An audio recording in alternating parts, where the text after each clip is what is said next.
Hi, my name is Rob Porter, and I'm from Irvine, California. I have a question for Hillary Clinton. Mrs. Clinton, how would you define the word liberal? And would you use this word to describe yourself? Thank you. No, Rob,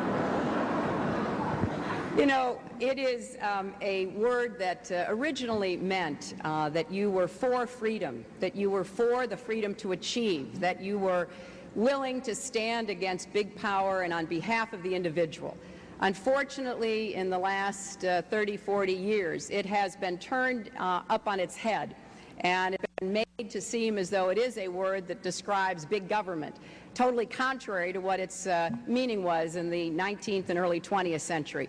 I prefer the word progressive, which has a real American meaning, going back to the progressive era at the beginning of the 20th century. I consider myself a modern progressive, someone who believes strongly in individual rights and freedoms, who believes that we are better as a society when we're working together, and when we find ways to help those who may not have all the advantages in life get the tools they need to lead a more productive life for themselves and their families. So I consider myself a proud, modern American progressive, and I think that's the kind of philosophy and practice that we need to bring back to American politics. So you wouldn't use the word liberal, you'd say progressive.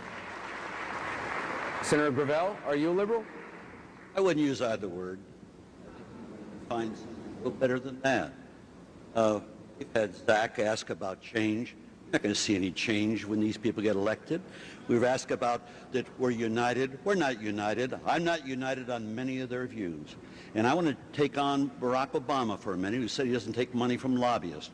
Well, he has 134 bundlers. Now, what does he think that is?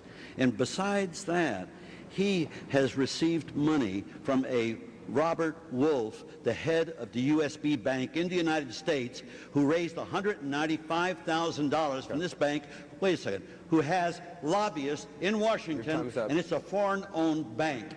Senator Obama, I'm going to have to let you respond. Absolutely. The fact is I don't take back money, and I don't take lobbyist money. And the bundlers, the reason you know that who is raising money for me, Mike, is because I helped push through a law this past session to disclose that. And that's the kind of leadership that I've shown in the Senate. That's the kind of leadership that I showed when I was a state legislator. And that's the kind of leadership that I'll show as president. That's the response. That's very much. Our next question.